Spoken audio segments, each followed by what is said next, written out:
Assalamualaikum warahmatullahi wabarakatuh. Berikut aksi nyata modul 1.4 budaya positif yang saya lakukan di Sekolah Dasar Islam Terpadu Robani Kendal. Perkenalkan, nama saya Ika Ariningsih SSI, CGP Angkatan 7 dari Kabupaten Kendal. Yang menjadi latar belakang dari aksi nyata saya ini adalah sebagaimana kita ketahui bahwa tugas seorang guru adalah menuntun perilaku dan pertumbuhan kodrat anak agar tumbuh sesuai dengan kodratnya atau fitrah yang telah dimilikinya.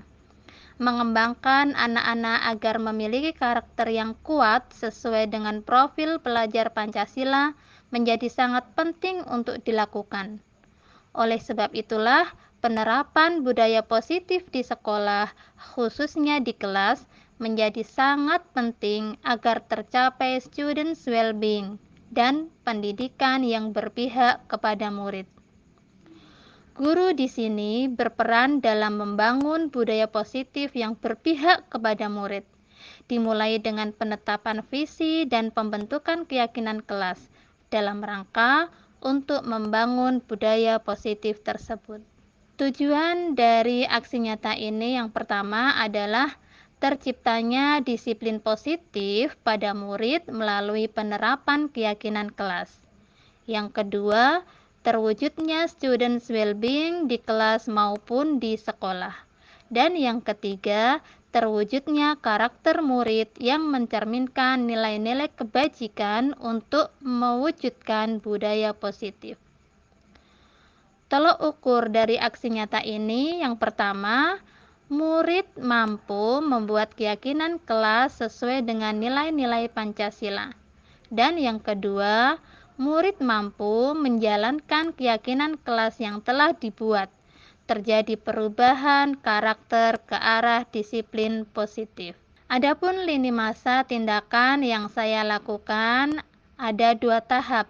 Yang pertama adalah tahap persiapan.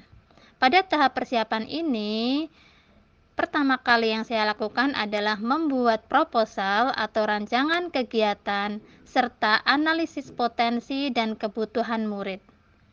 Kemudian yang kedua, menentukan jadwal atau time schedule pembuatan keyakinan kelas. Yang ketiga, berkoordinasi dengan kepala sekolah. Dan yang keempat, berkoordinasi dengan guru mata pelajaran lain yang mengajar di kelas 6C. Tindakan yang kedua adalah pada tahap pelaksanaan. Pada tahap pelaksanaan ini, yang pertama saya lakukan adalah membuat keyakinan kelas bersama seluruh siswa kelas 6C bersama guru mapel yang kebetulan mengampu di kelas 6C. Yang kedua, pelaksanaan keyakinan kelas yang kita lakukan dari tanggal 7 sampai tanggal 25 Januari 2023. Yang ketiga, melakukan evaluasi dan refleksi. Dan yang keempat adalah melakukan diseminasi ke guru lain di sekolah saya. Pembentukan keyakinan kelas ada 3 tahap yang saya lakukan. Yang pertama, tahap diskusi. Di sini saya melakukan pengamatan potensi positif di kelas.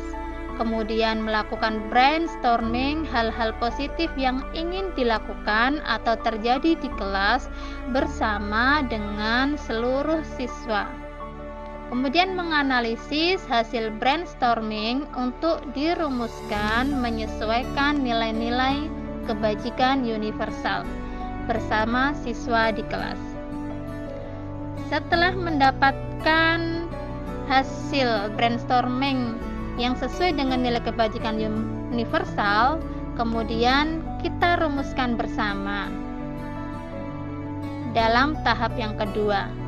Di sini kami merumuskan nilai-nilai positif yang telah disepakati bersama, kemudian mengelompokkan indikator tiap nilai kebajikan yang dituju, hingga akhirnya terbentuk rumusan keyakinan kelas yang sudah jadi dan disahkan.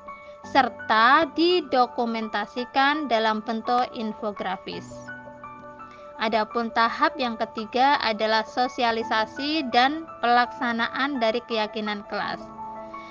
Infografis keyakinan kelas yang telah dirumuskan sebelumnya digandakan sejumlah siswa untuk kemudian dibaca bersama setiap pagi. Infografis keyakinan kelas dicetak dan ditempel di tempat strategis di kelas agar mudah dilihat dan dibaca baik oleh siswa maupun oleh guru yang lain. Dan yang terakhir, dilakukan pemantauan pelaksanaan keyakinan kelas di setiap harinya.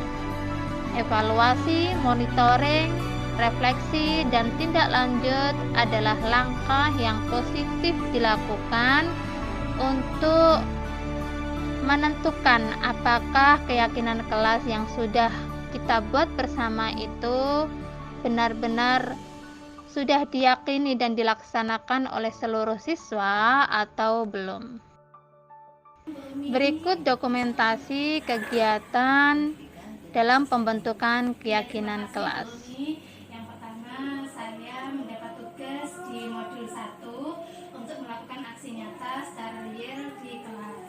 Insya Allah aksi nyata akan saya laksanakan dalam 2 pekan ini tentang penerapan budaya positif di kelas saya melalui penerapan keyakinan kelas. Nah, nanti kalau sudah selesai saya lakukan evaluasi, refleksi. Nah, hasilnya nanti akan saya diseminasikan ke teman-teman. Jadi nanti minta waktunya untuk mengumpulkan teman-teman, melakukan diseminasi selama 1 jam dalam pekan ketiga insya Allah. Siap, itu yang kami tunggu biar terjadi perubahan teman-teman yang tingkatan motivasi juga menjadi guru penggerak. Terima kasih Bu Uni. Assalamualaikum.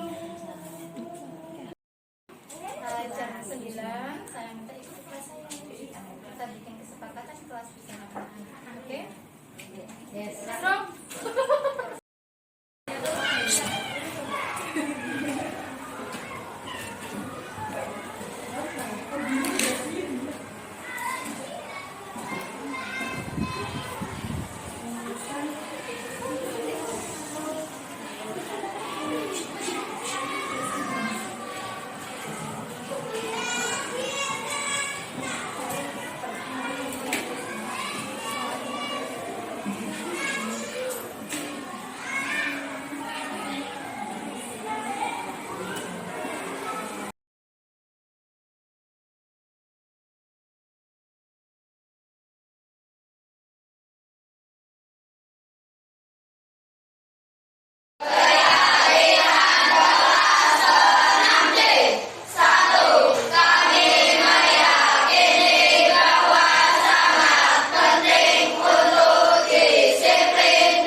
Respon murid, refleksi CGP, dan rencana perbaikan atau tindak lanjut.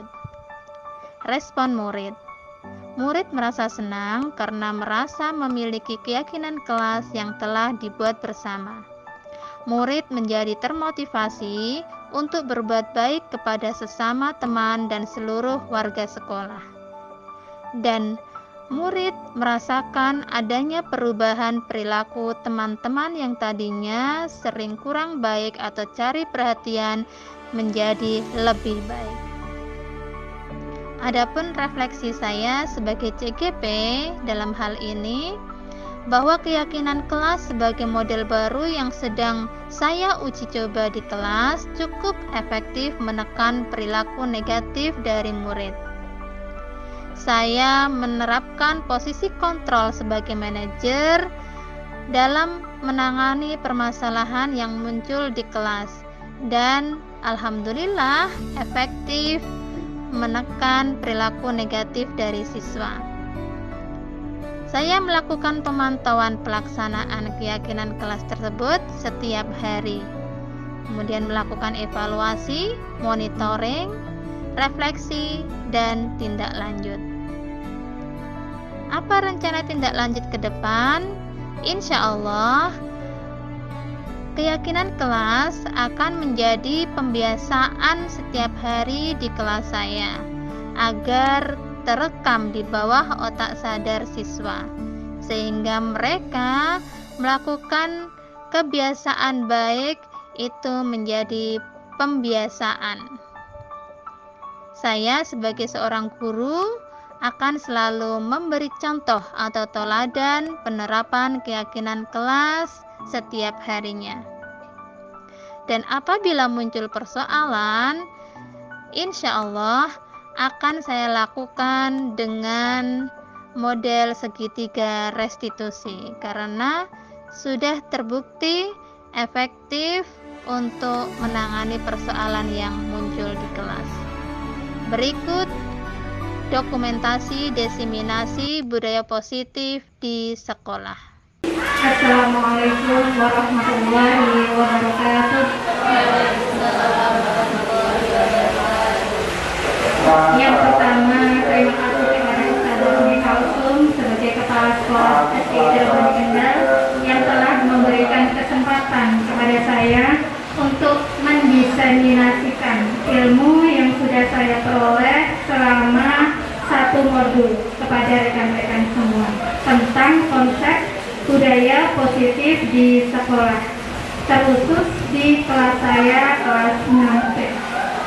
Terima kasih juga kepada rekan-rekan semuanya yang sudah berkenan hadir untuk mengikuti kegiatan saya hari ini.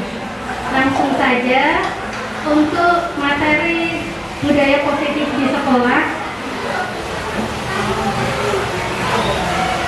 Iya, insya Allah kalau kita semua di sini yang kemarin sudah membuka PMM, kemudian mengerjakan paket 1 gitu ya, apalagi sudah sampai pada aksi nyata, upload, kalau yang sudah dapat sertifikat ya alhamdulillah, itu adalah dasar kita bagaimana kita nanti bisa menerapkan budaya positif di sekolah, dasar pemahaman kita. Nah, apa itu budaya positif gitu ya? Budaya positif merupakan perwujudan dari nilai-nilai atau keyakinan universal yang diterapkan di sekolah. Apa itu keyakinan universal? Apa itu nilai-nilai universal? Insya Allah nanti ada di slide belakangnya. Nah, budaya positif itu diawali dengan adanya perubahan paradigma tentang teori kontrol yang kita terapkan selama ini baik di kelas kita maupun di sekolah kita. Terkadang seorang guru itu merasa berkewajiban ya mengontrol perilaku siswa agar sesuai dengan apa yang kita harapkan.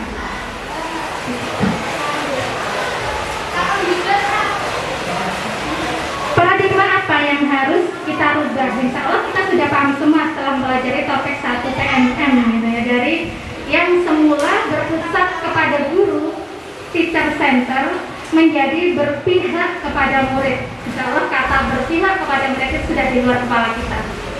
Dari pemaksaan capaian siswa dalam belajar, kalau selama ini kita ada istilah KKM, KBM, siswa harus tuntas gitu ya.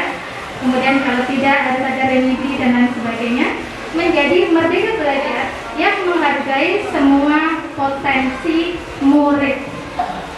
Yang ketiga, itu memberikan sanksi atau hukuman, itu dianggap sebagai sesuatu yang paling tepat, langkah yang paling tepat untuk memberikan pembelajaran kepada anak. Tapi sekarang insya Allah sudah tidak lagi. Dan yang keempat, kalau dulu guru adalah pemegang kontrol, sekarang ada istilah keyakinan kelas yang paling tepat untuk bisa menerapkan disiplin di kelas kita. Belajar tentang disiplin positif itu tidak harus dengan kita memberikan hukuman ya. Justru kadang hukuman itu bisa memberikan dampak negatif jangka panjang. Kalau kita ingat-ingat, dulu waktu kita SD, SMP, SMA, ada nggak satu peristiwa negatif yang pernah kita alami yang masih kita ingat sampai sekarang? Nah, contoh kalau saya itu dulu pernah dihukum oleh guru fisika saya waktu SMA hanya karena senyum waktu guru menjelaskan. Dan itu masih teringat sampai sekarang. Tapi alhamdulillah tidak berdampak negatif. Saya termotivasi untuk lebih baik lagi. Nah, alternatif terakhir kalau memang sudah tidak ada pilihan lain bisa. Tapi kalau kita kan selama ini memakai hukuman yang mendidik seperti itu istilahnya. Disiplin diri yang kuat. Jadi bagaimana kita mengubah paradigma anak juga agar muncul rasa disiplin dalam diri sendiri, muncul motivasi intrinsik dari siswa, gitu ya, dari anak itu sendiri agar mereka menjadi lebih baik lagi. Dan itu tentunya butuh proses yang sangat panjang, tidak bisa instan ya. Itu merupakan syarat utama untuk menciptakan murid yang merdeka, sebagaimana yang dikatakan oleh Ki Hajar Dewantara. Seseorang yang memiliki disiplin diri itu berarti mereka sudah memiliki rasa tanggung jawab terhadap apa yang sudah dia lakukan, karena berdasarkan pada nilai-nilai kebajikan universal dan motivasi intrinsik tersebut. Ya. Selanjutnya kita akan belajar bersama tentang nilai kebajikan universal. Tadi di atas sudah disinggung. Jadi kalau kita di sekolah Islam terpadu itu selama ini sebetulnya sudah menerapkan ini dan sudah menginternalisasikan nilai-nilai kebajikan universal kepada anak-anak. Semoga ini bisa menambah wawasan kita untuk semakin termotivasi menerapkannya. Contoh ini ya, contoh saja cinta Tuhan dan segenap ciptaannya. Kemudian ada kemandirian, tanggung jawab, kejujuran, diplomatis, hormat, santun, dermawan, tukang menolong, gotong royong, percaya diri, kreatif, pekerja keras, kepemimpinan, baik, rendah hati, toleransi, kedamaian, dan kesatuan. Ini hanya sebagian contoh kecil, karena banyak sekali di sekitar kita nilai-nilai kebajikan yang bisa kita terapkan kepada anak. Berkaitan dengan motivasi tadi ya, jadi kita harus bisa memunculkan motivasi intrinsik dari dalam diri anak agar mereka bisa menerapkan disiplin positif di sekolah. Menurut Jan Gosen dalam bukunya Restructuring School Discipline menyatakan kalau ada 3 motivasi perilaku manusia. Jadi seorang melakukan sebuah tindakan itu pasti ada alasannya, ada yang menjadi motifnya. Nah, yang pertama, untuk menghindari ketidaknyamanan atau hukuman. Ini motivasi eksternal, biasanya motivasi yang berasal dari luar. Dan ini adalah tingkatan yang paling rendah. Ada pertanyaan yang muncul, apa yang akan terjadi apabila saya tidak melakukannya? Apa yang akan terjadi apabila saya tidak melakukannya? Padahal itu perbuatan yang dalam tanda kutip mungkin kurang baik gitu ya. Menghindari permasalahan yang mungkin muncul dan berpengaruh secara fisik atau psikologis atau tidak terpenuhinya kebutuhan mereka bila mereka tidak melakukan tindakan tersebut. Yang kedua, motivasi yang kedua, untuk mendapatkan imbalan atau penghargaan. Ada ya anak-anak didik kita yang mungkin seperti itu, melakukan sesuatu dengan motivasi untuk mendapatkan imbalan. Ini di atasnya yang pertama tadi, masih termasuk motivasi eksternal. Biasanya pertanyaan yang muncul di sini, apa yang akan saya dapatkan? Saya dapatkan apabila saya melakukannya. Dan yang ketiga, untuk menjadi orang yang mereka inginkan dan menghargai diri sendiri dengan nilai-nilai yang mereka percaya. Dan inilah motivasi intrinsik yang akan muncul.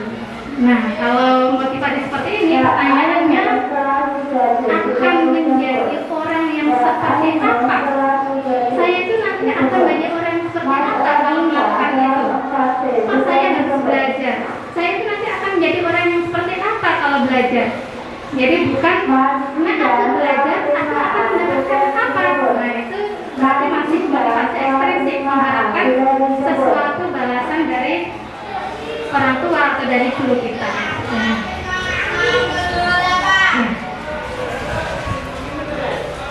Dan apa yang tadi membuat motivasi seseorang itu muncul, itu berdasarkan pada kebutuhan. Dia butuh apa? Biasanya kan seperti itu. Orang bekerja butuh ya itu kan, berarti itu masih motivasinya kan ekstrinsik gitu ya. Ada kebutuhan dasar di situ, kebutuhan untuk bisa bertahan hidup. Nah, kita pelajari di sini bersama tentang 5 kebutuhan dasar manusia yang bisa memunculkan motivasi dari dalam diri seseorang. Apa saja itu? Nah, seluruh tindakan manusia pasti memiliki tujuan. Apa yang kita lakukan adalah usaha terbaik kita untuk mendapatkan apa yang kita inginkan. Ada 5 kebutuhan dasar. Yang pertama, survival atau kebutuhan untuk bertahan hidup. Insya Allah kita sudah paham kalau seperti ini ya. Makan, minum itu kan kebutuhan dasar kita untuk bisa bertahan hidup. Yang kedua, ada kasih sayang dan rasa diterima. Ya. Anak kita, murid kita di kelas itu kadang kan sok agak bermanja-manja, ngelendak-ngelendak. Ya bisa jadi karena mereka membutuhkan rasa kasih sayang kita. Love and belonging. Kemudian ada kebebasan atau freedom. Pengen bebas, tidak ada ikatan. Ada kesenangan, aku pengen bersenang-senang. Dan yang terakhir adalah penguasaan atau power. 5 kebutuhan dasar manusia tadi, kemudian motivasi yang muncul dari dalam diri seseorang itu nantinya akan berpengaruh dengan bagaimana kita sebagai guru menempatkan diri dalam posisi kontrol terhadap mereka. Dian Nikosin, jadi di sini acuannya pada buku Restructuring School Discipline mengemukakan bahwa guru itu perlu meninjau kembali penerapan disiplin di dalam ruang-ruang kelas mereka selama ini. Kita perlu meninjau kembali penerapan disiplin di kelas kita, yang tentunya didahului dengan kita melakukan refleksi gitu ya. Yang refleksi bukan cuma siswa, tapi kita sebagai guru juga perlu untuk melakukan refleksi. Apa yang kita dapat dari siswa, kita rangkum untuk refleksi kita sebagai guru. Apakah selama ini kita penerapan disiplin di kelas itu sudah betul, atau masih ada yang perlu diperbaiki dengan melihat bagaimana sikap kondisi anak-anak didik kita di kelas. Apakah telah efektif? Apakah sudah berpusat kepada mereka? Atau sudah memerdekakan mereka, atau sudah memandirikan mereka, atau belum. Melalui serangkaian riset dan berdasarkan pada teori kontrol Dr. William Glasser, dosen berkesimpulan ada 5 posisi kontrol yang biasanya diterapkan oleh seorang guru terhadap anak didiknya. Kita fokusnya guru kepada anak didik. Sebetulnya bisa diterapkan pada saat kita di rumah, bagaimana posisi kontrol kita terhadap anak-anak kita. Sama, ya. Atau kalau kita menjadi pimpinan di sebuah perusahaan, bagaimana posisi kontrol pimpinan terhadap bawahannya, itu seperti apa?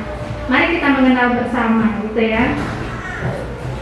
Ya, ada 5 posisi kontrol, dan ini terangkum menjadi 2. Satu, posisi kontrol negatif, kemudian yang kedua ada posisi kontrol positif. Dari 5 itu nanti yang 2 adalah posisi kontrol negatif, dan yang 3 adalah posisi kontrol positif. Yang pertama, posisi kontrol sebagai seorang penghukum. Biasanya kalau seorang penghukum itu dia dalam nada berbicaranya itu suaranya tinggi, gitu ya. Kemudian bahasa tubuhnya kelihatan ya, matanya melotot, tangannya mungkin sambil nunjuk-nunjuk jarinya, gitu kan.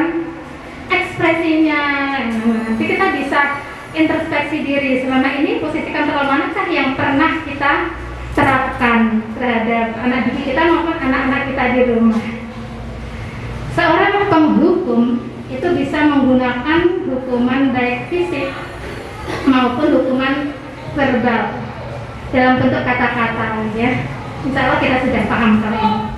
Orang-orang yang menjalankan posisi penghukum itu senantiasa mengatakan bahwa sekolah itu memerlukan sistem atau alat yang dapat lebih menekan murid-murid lebih dalam lagi agar mereka patuh, agar mereka disiplin. Makanya kita menerapkan posisi kontrol sebagai penghukum. Mungkin kita pernah ya dulu waktu sekolah dijadikan seperti itu. Nah, guru-guru yang menerapkan posisi kontrol sebagai penghukum ini itu kadang mengatakan hal-hal berikut: patuhi aturan saya, atau awas. Matanya sambil melotot gitu ya. Kamu selalu saja salah. Selalu, pasti deh. Selalu kamu yang terakhir selesai. Jadi guru seperti ini itu senantiasa percaya bahwa hanya ada satu cara agar pembelajaran bisa berhasil. Ya, caranya dia tanpa memperhatikan kondisi peserta didiknya. Padahal kalau kita pahami Merdeka Belajar adalah pembelajaran yang berpusat kepada murid, gitu kan ya. Apa hasilnya? Masih sudah. Ya. Hasilnya apa kalau seorang menerapkan posisi kontrol sebagai penghukum? Kemungkinan murid akan marah. Iya, saat itu dia nurut, diem. Tapi setelah itu di belakang dia bisa jadi marah besar, memunculkan dendam, atau bersikap lebih agresif. Parahnya kalau sampai merusak barang-barang yang ada di sekitarnya atau melukai dirinya sendiri. Silakan sudah. Itu yang pertama ya. Semoga di sini kita tidak ada yang seperti itu, tidak ada yang menerapkan posisi kontrol sebagai seorang penghukum. Nah, kalau dari uraian yang saya sampaikan tadi, posisi kontrol penghukum itu termasuk posisi kontrol yang positif atau yang negatif? Positif atau yang negatif? Ayah itu yang sebelah sana, posisi kontrol positif atau negatif? Bu Iris? Bu Rosi tadi sudah jawab negatif ya, betul sekali. Nah yang kedua adalah posisi kontrol sebagai pembuat merasa bersalah. Seorang yang menerapkan posisi kontrol ini itu biasanya nada suaranya memelas, kemudian halus atau kelihatan pura-pura sedih gitu ya. Bahasa tubuhnya itu merapat pada anak, kelihatan agak lesu gitu kan. Nah, posisi ini biasanya guru akan melembutkan suaranya, menggunakan keheningan yang membuat orang lain merasa tidak nyaman, merasa bersalah atau merasa rendah diri. Kata-kata yang keluar sangat lembut, bahkan kadang teman yang duduk sebelahnya pun tidak akan mendengar gitu kan. Kita mendekati kemudian akan meminggu, membisik gitu ya. Contoh di sini kalimatnya, Ibu sangat kecewa sekali dengan kamu. Berapa kali Bapak harus memberitahu kamu ya? Gimana coba kalau orang tua kamu tahu kamu sudah berbuat begini? Nah, anak kan akan merasa, oh iya ya, ya berarti aku sudah bersalah sama orang tua saya. Aduh, terus bagaimana nanti kalau orang tua saya marah, tidak rela, seperti itu. Di posisi ini, murid akan memiliki penilaian diri yang buruk terhadap diri mereka sendiri. Ya, jadi seorang guru yang memunculkan rasa bersalah pada peserta didiknya yang telah melakukan sesuatu dan telah mengecewakan orang-orang yang disayanginya. Apa hasilnya kalau kita menerapkan posisi kontrol yang ini? Nah, murid akan merasa bersalah, merasa menjadi orang yang gagal gitu, tidak sanggup membahagiakan orang lain, apalagi kalau sudah diingatkan ya orang tua kita yang melahirkan kita. Nah, seperti itu. Sikap seperti ini lebih berbahaya dari yang pertama.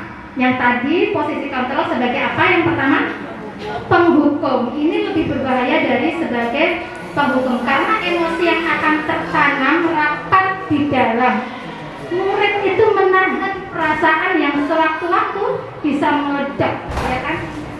Nah, itu yang kedua. Dan ini termasuk ke dalam kelompok posisi kontrol yang positif atau negatif? Negatif. Sudah ketemu dua ya, yang posisi kontrol negatif.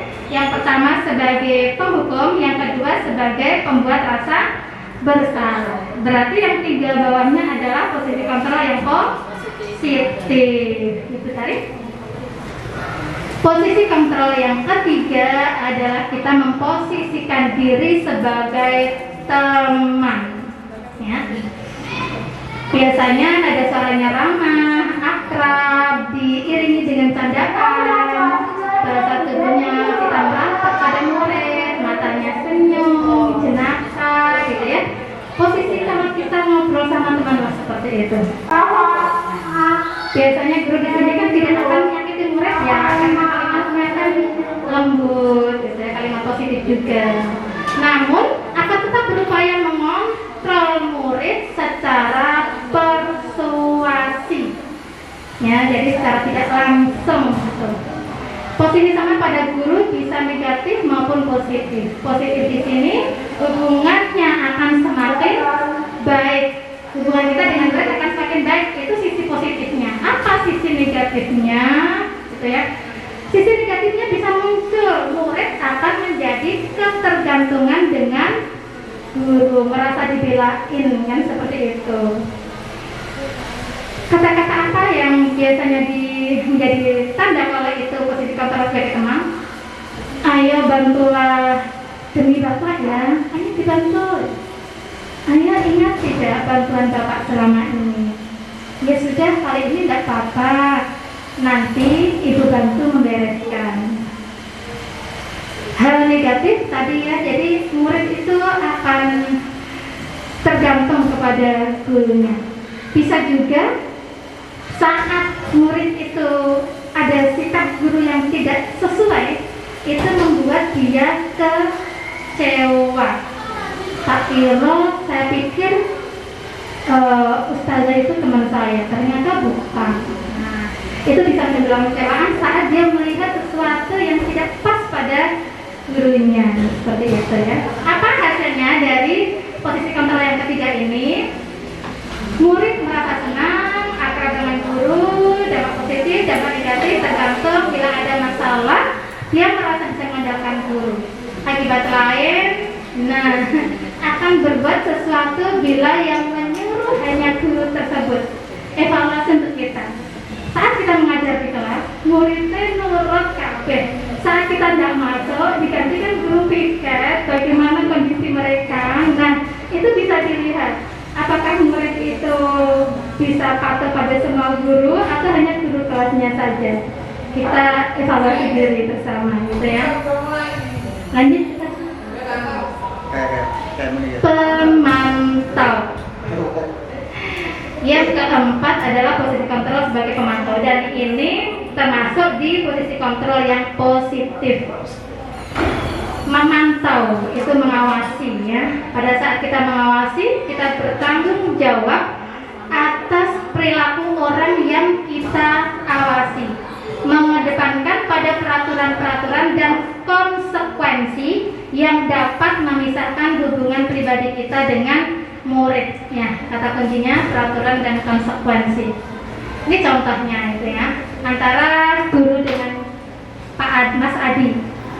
Adi, tahukah kamu jam berapa kita memulai? Tahu Pak, kamu terlambat 15 menit.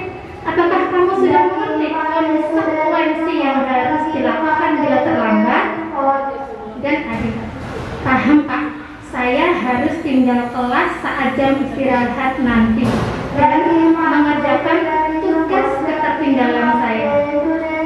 Guru, iya benar, nanti pada saat jam istirahat kamu harus tinggal di kelas untuk menyelesaikan tugas yang tertinggal tadi.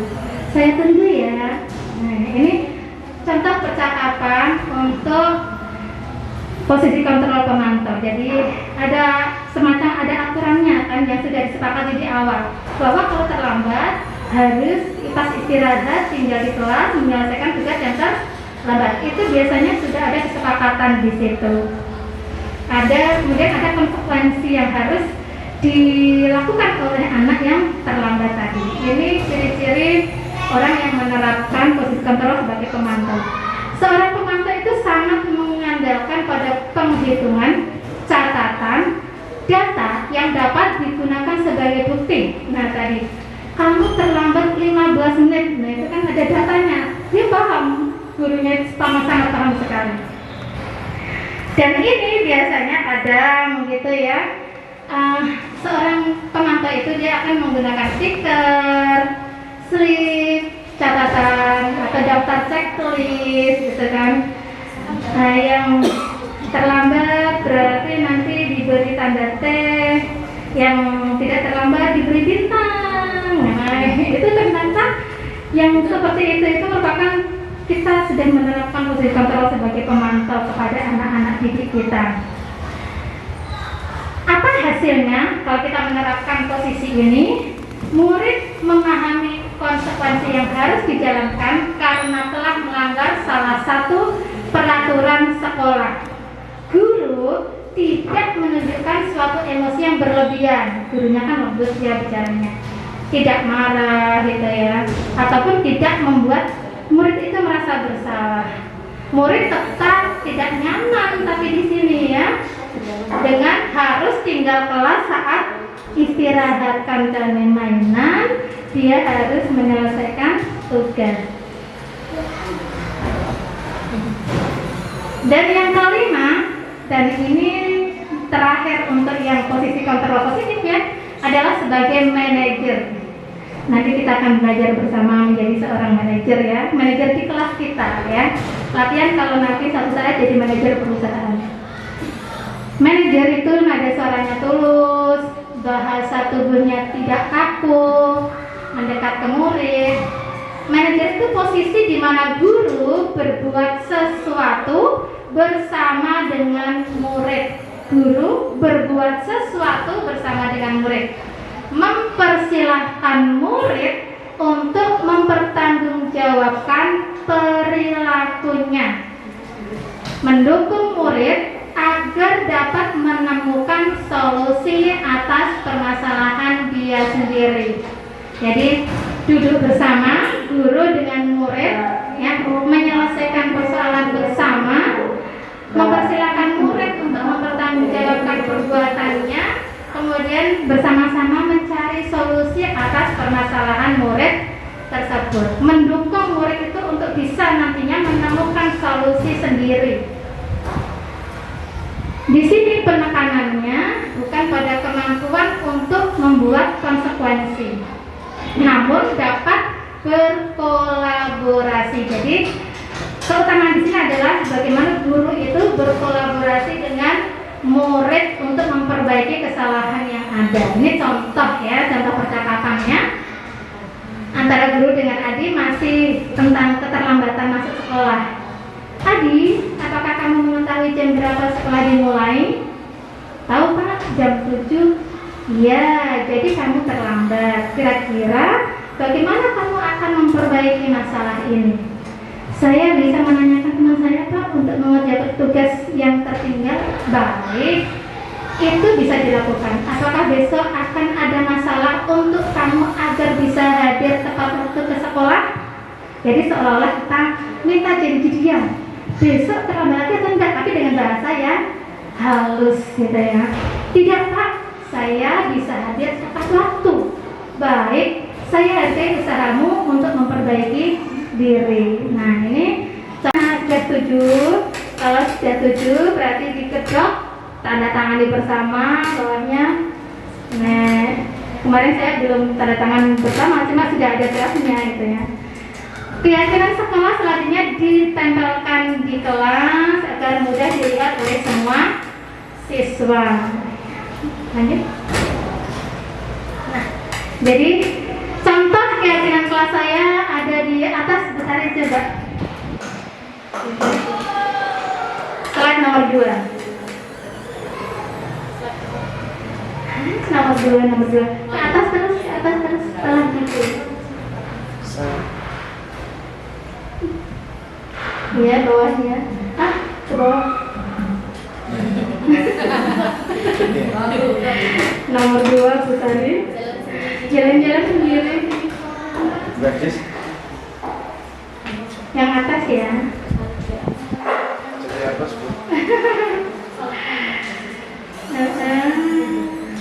Pelan-pelan. Nah ini ya. Ini hasil akhir keyakinan kelas 6C.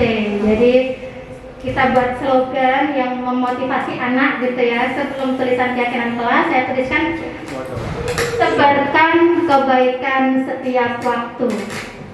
Yang pertama, kami meyakini bahwa sangat penting untuk disiplin dalam setiap aktivitas kita.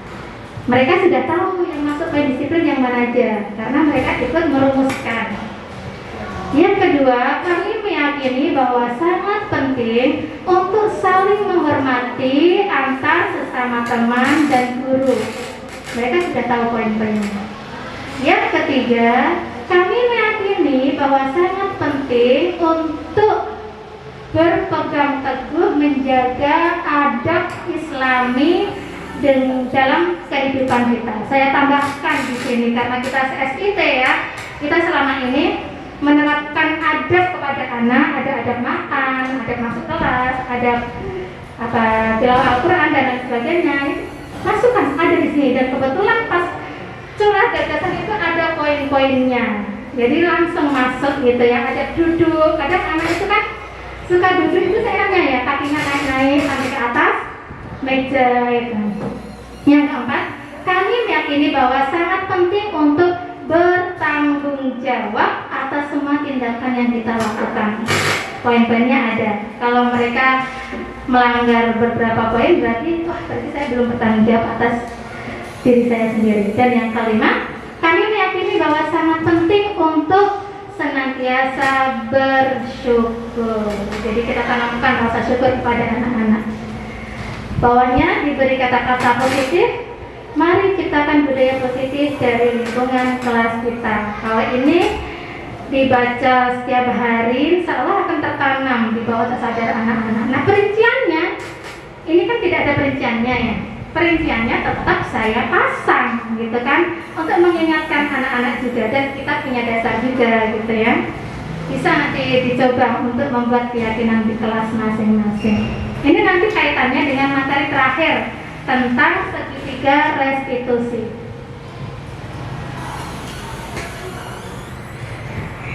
Ada yang pernah mendengar kata restitusi?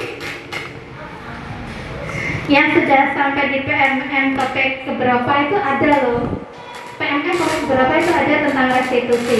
Nah, ini kita akan belajar bersama tentang segitiga restitusi.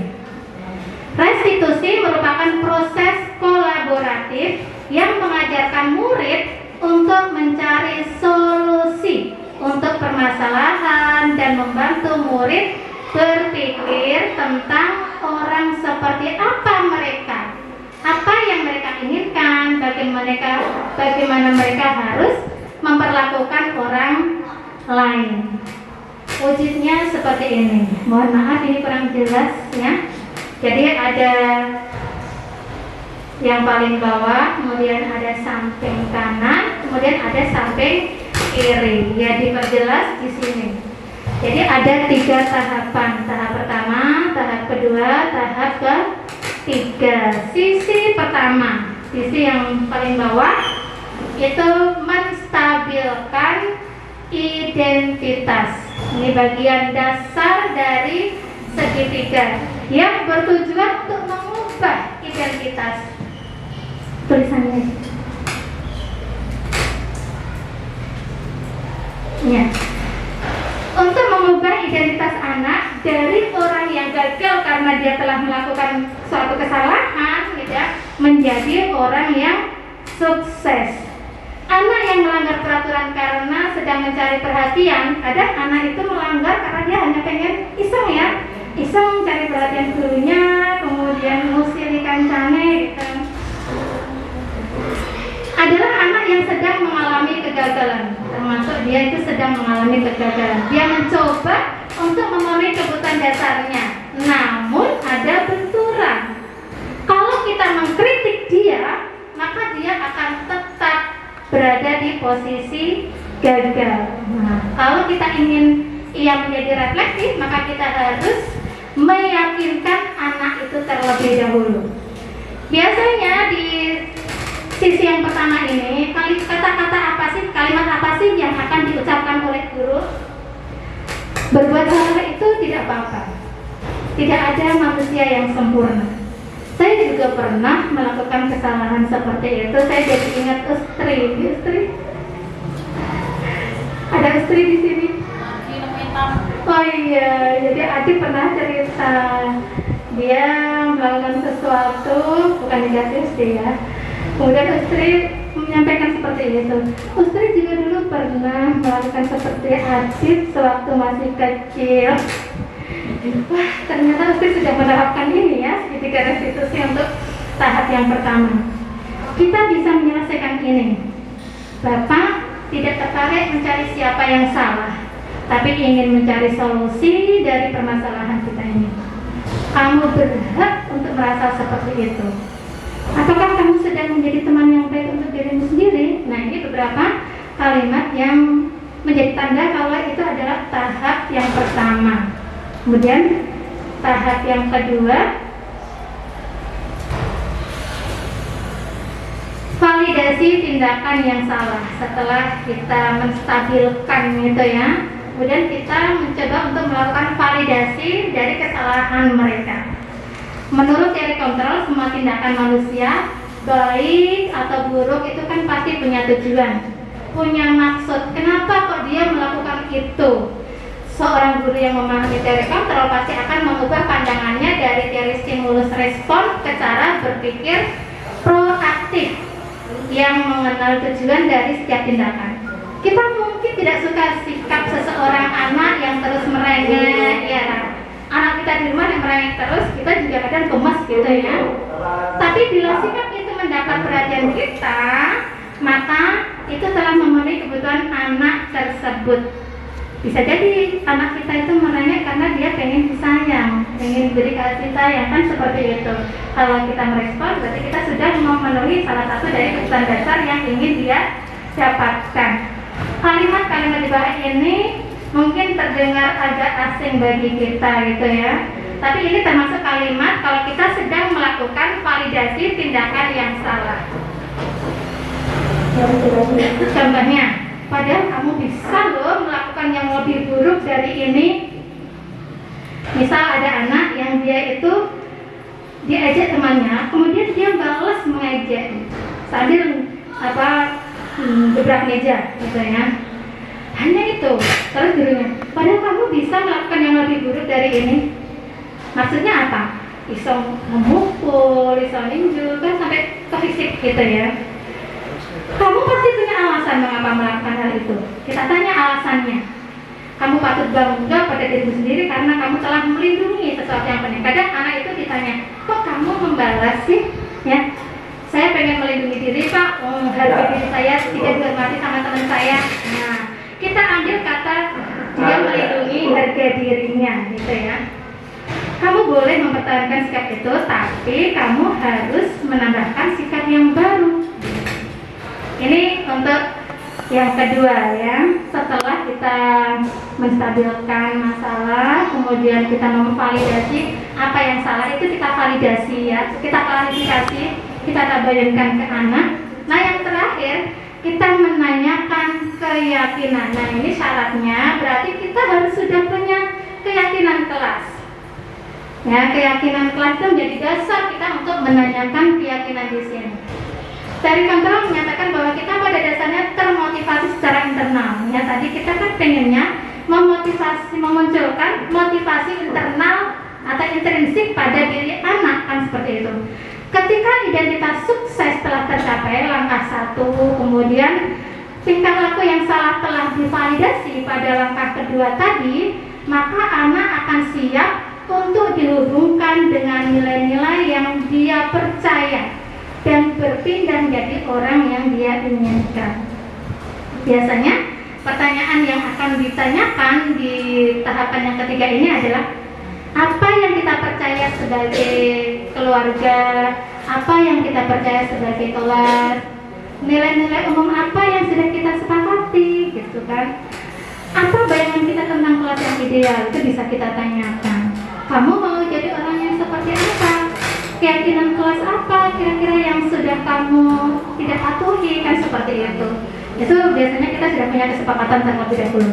Nah, di sini penting untuk menanyakan ke anak kehidupan seperti apa yang nantinya akan mereka inginkan.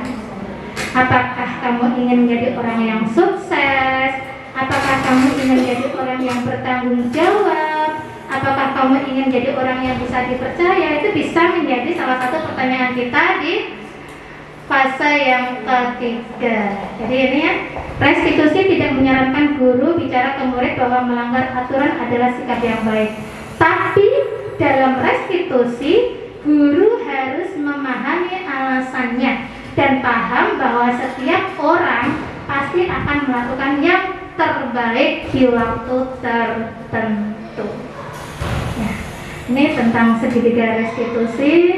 Mungkin bisa kita kalau ini nggak bisa, saya carikan filenya ya, karena ini PDF. Contoh penerapan segitiga restitusi.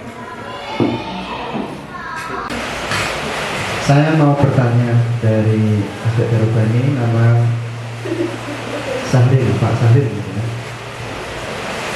Saya melihat selama ini mungkin dari para guru, mungkin saya juga nih, dalam pengkondisian anak itu masih sering kita jumpai dengan istilah terbawa suasana emosi.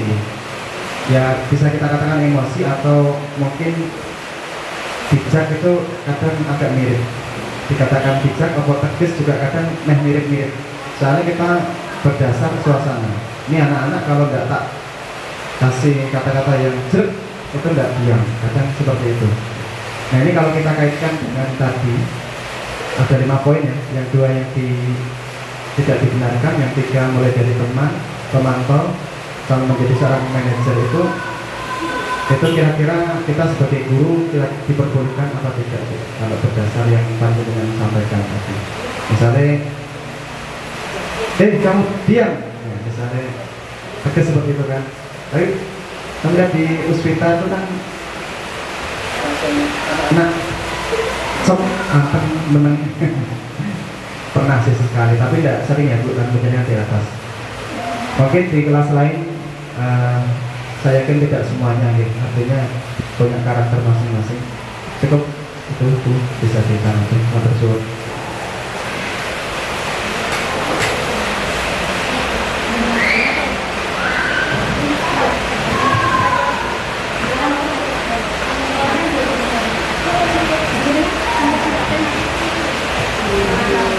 Ya, terima kasih kami sampaikan kepada Ustaz Syahril yang sudah menanyakan terkait tentang antara tegas dan disiplin itu hampir sama ya. Apakah ketika kita menyampaikan dengan nada tegas dengan maksud yang disiplin kepada anak yang seperti disampaikan tadi dicontohkan itu apakah diperbolehkan bagi seorang guru seperti itu? Monggo, silakan bisa dijawab. Bismillahirrahmanirrahim. Terima kasih kepada Ustaz Syahril yang sudah memberikan pertanyaan pertama. Ya, tadi yang saya tangkap adalah suasana hati. Nah, berarti di sini ada kata kunci. Guru itu berkata seperti itu adalah karena suasana hatinya. Ya. Kata kuncinya di situ, Pak. Sampai akhirnya mungkin kita itu muncul emosi, membentak gitu ya. Diam, gitu kan? Mungkin kita pernah, saya juga mungkin dulu pernah itu seperti itu ya. Nah, kita melihat kembali, mungkin kita bisa introspeksi diri, kita refleksi diri, kira-kira kalau kita seperti itu kan bagaimana? Kemudian kita kalau sudah memahami, sudah belajar tentang 5 posisi kontrol tadi, mungkin kita bisa sebelum mengucapkan kata-kata dengan ekspresi yang bagus, kita paham itu maksudnya posisi kontrol yang mana berarti. Dengan nada yang seperti itu, suara yang seperti itu, kemudian apalagi tangannya sambil menunjukkan seperti itu ya, intonasinya. Kita sudah paham, itu berarti masuk posisi kontrol yang positif atau negatif. Apa dampaknya bagi anak, kita bisa berpikir ulang.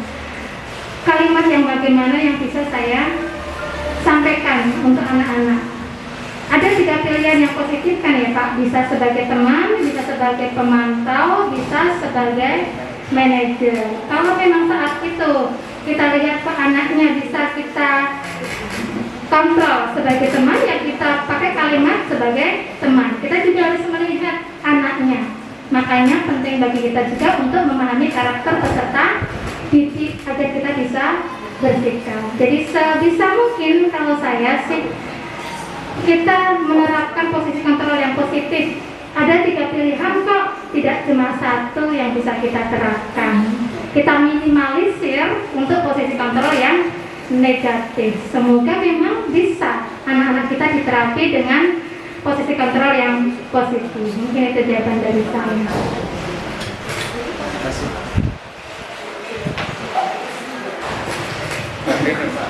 Terima kasih atas jawabannya dari Mama tadi.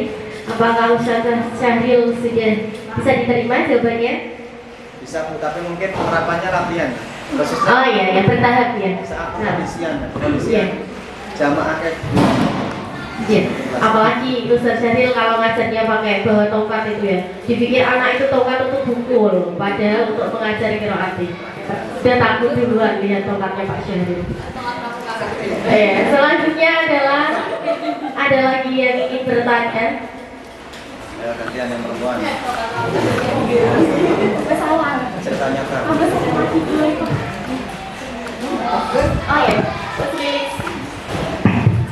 Kepada Usulis kami silakan. Dan nama sama wali kelas berapa? Lulusan, domisili.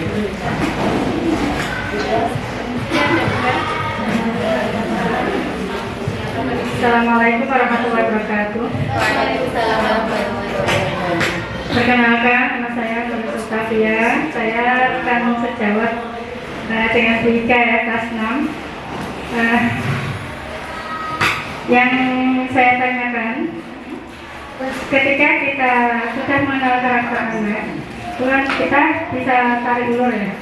Nah itu, anak itu kan ada karakter yang bermacam-macam. Ada yang menjauh baperan, ada yang dia kalau nggak ditekesin itu nggak bisa nurut ya. Dan karakter-karakter yang lain ya, ada yang nurut ya, cuma kita ngomong aja langsung ya gitu jalan ya. Jadi yang akan saya tanyakan, ketika kita berhadapan dengan kelas atas dan kelas bawah, itu cara yang efektif yang bagaimana ya, yang nomor 3, 4, 5 ya, karena di kelas bawah itu kan belum bisa, istilahnya masih gondeli ya. Kalau kelas atas bisa kita bilang bisa setuju, bahkan mereka bikin peraturan sendiri gitu ya, yang mereka sepakati dan mereka laksanakan. Nah itu yang akan saya tanya seperti itu. Jadi bagaimana perbedaan cara mengatasi kelas atas dengan kelas bawah. Terima kasih. Mohon maaf. Wassalamualaikum warahmatullahi wabarakatuh. Wabarakatuh. Terima kasih kami sampaikan kepada Ustazah Lilis yang sudah memberikan pertanyaan terkait cara penerapan yang tepat dilakukan antara kelas atas dengan kelas bawah, atau anak-anak yang lebih dewasa dengan anak-anak yang masih kecil. Pada Ustazah Ika kami persilakan. Ya, terima kasih kepada Ustazah Lilis sudah menyampaikan pertanyaannya. Apresiasi sekali, super sekali pertanyaan beliau, dan itu kadang kita alami, kita hadapi setiap hari, tidak di sekolah, tidak di rumah. Kita di rumah juga ada anak yang besar, ada anak yang kecil, juga punya karakter yang berbeda, kan seperti itu. Kembali lagi, jadi kalau kita sudah memahami gitu ya tentang karakter, itu sudah satu bekal kita untuk bisa memberikan posisi kontrol kita kepada mereka. Beda dengan kalau kita belum memahami karakter mereka, kan seperti itu. Sudah menjadi satu bekal. Nah, tinggal kita bagaimana mencari cara yang tepat. Berarti posisi kontrol yang tepat yang akan kita terapkan untuk yang karakter seperti ini bagaimana, seperti ini bagaimana ya. Sekali lagi, dari kelima posisi kontrol itu ujungnya adalah pada posisi kontrol kita sebagai manajer, dan itu bisa kita terapkan pada semua karakter siswa, baik siswa kelas atas maupun siswa kelas bawah, karena yang akan kita jadikan tujuan akhir adalah bagaimana kita bisa memunculkan motivasi intrinsik dari siswa tersebut. Kalau kita menerapkan posisi kontrol yang pertama dan kedua, jelas itu nantinya bukan motivasi intrinsik yang muncul, tapi ekstrinsik. Dan itu bersifat sementara, bahkan bisa berdampak lebih buruk lagi. Makanya tadi berkaitan dengan pertanyaannya Pak Syahril, sebisa mungkin kita terapkan pada posisi kontrol yang positif. Kita lihat karakternya, kemudian bagaimana terapinya. Yang paling bagus kalau kita sudah mencoba di posisi kontrol sebagai manajer. Kemudian setelah Kita coba salah satu anak pakai posisi kontrol sebagai manajer tadi menggunakan segitiga restitusi. Itu adalah posisi kontrol kita sebagai manajer. Kita coba pada satu anak, kemudian dilihat di kedepannya seperti apa hasilnya. Di hari berikutnya dia seperti apa, ada perubahan atau tidak. Baru kita evaluasi. Memang ini tidak bisa instan. Sekali lagi ini adalah proses karena karakter anak itu sudah muncul dari dulu gitu ya. Jadi terapinya pun tidak bisa sekali proses langsung selesai. Dan kita mungkin belum terbiasa gitu kan menerapkan posisi kontrol sebagai manajer, posisi kontrol sebagai pemantau. Kalau sebagai teman sudah biasa gitu ya. Jadi butuh juga kita latihan dulu, pembiasaan kita terapkan pada anak kita di rumah maupun di sekolah ya. Jadi kalau saya memang yang paling tepat adalah sebagai manajer. Itu bisa untuk anak kelas atas, kelas bawah dengan berbagai karakter. Tergantung kita bagaimana mengolah katanya, mengolah kalimatnya, begitu kan ya. Insya Allah kalau Ustazah Lilis bisa mengolah kalimat dengan bagus ya, jadi bisa nantilah diterapkan. Ya, terima kasih Ustazah Lilis. Begitu jawaban dari saya.